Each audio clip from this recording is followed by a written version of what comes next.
बंदी छोड़ की। हाँ जी सर, कहाँ से आए हो आप?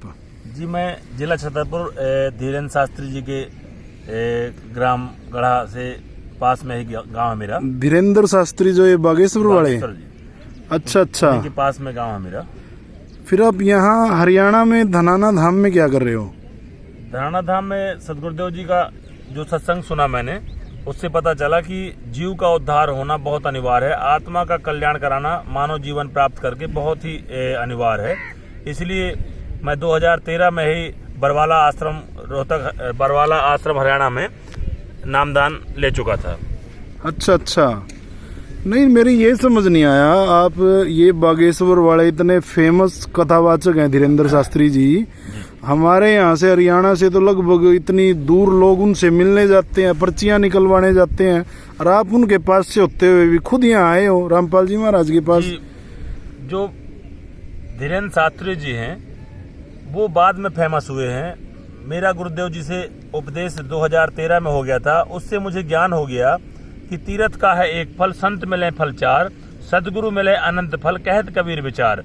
परमात्मा जी की वाणी से मैं इतना आकर्षित हो गया था कि अब कोई तीर्थ जाने का मन नहीं करता, क्योंकि एक फल की प्राप्ति के लिए तीर्थ होते हैं और जो धाम होते हैं। पहले मैंने ब्राह्मण समाज में ही जन्म ले रखा है, तो पहले से तीर्थ काफी कर रखे थे।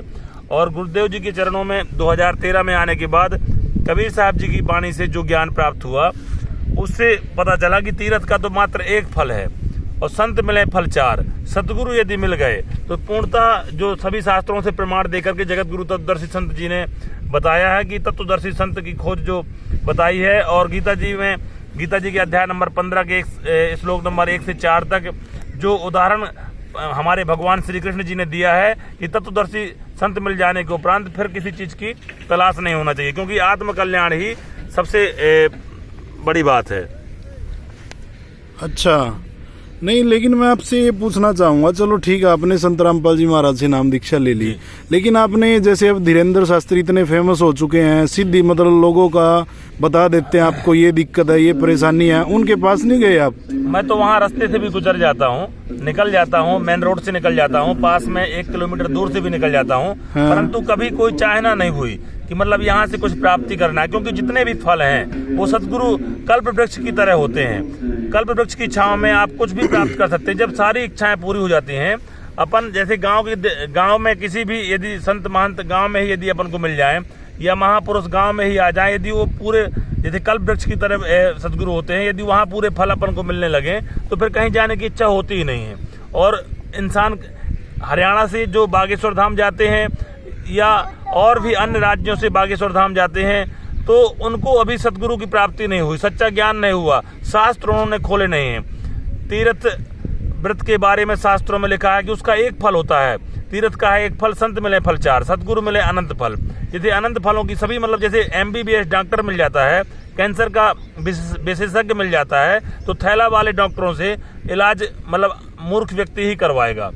जैसे अपन को कोई कैंसर जैसा रोग लगा हुआ है, तो उससे यदि उसका विशेषज्ञ डॉक्टर मिल जाता है तो फिर गांव के डॉक्टर से अपन दर्द की गोली ले सकते हैं, परंतु उससे कोई मतलब अन्य उपचार की इच्छा नहीं रख सकते। ऐसा ही गुरुदेव जी के सत्संग में मैंने सुना है। तो आपका कहने का मतलब जो ये बागेश्वर वाले धीरेन्द्र शास्त्री हैं, इनके पास पूर्ण ज्ञान नहीं है? पूर्ण ज्ञान पृथ्वी में किसी भी संत के पास नहीं है। आज पृथ्वी में तत्वदर्शी संत रामपाल जी महाराज जी ने सभी शास्त्रों को खोल के अपना जो जैसे अपन स्कूल में जाते हैं, स्कूल ज्वाइन करते हैं, यदि उसमें कोई टीचर सिलेबस के हिसाब से यदि शिक्षा दे रहा है तो वह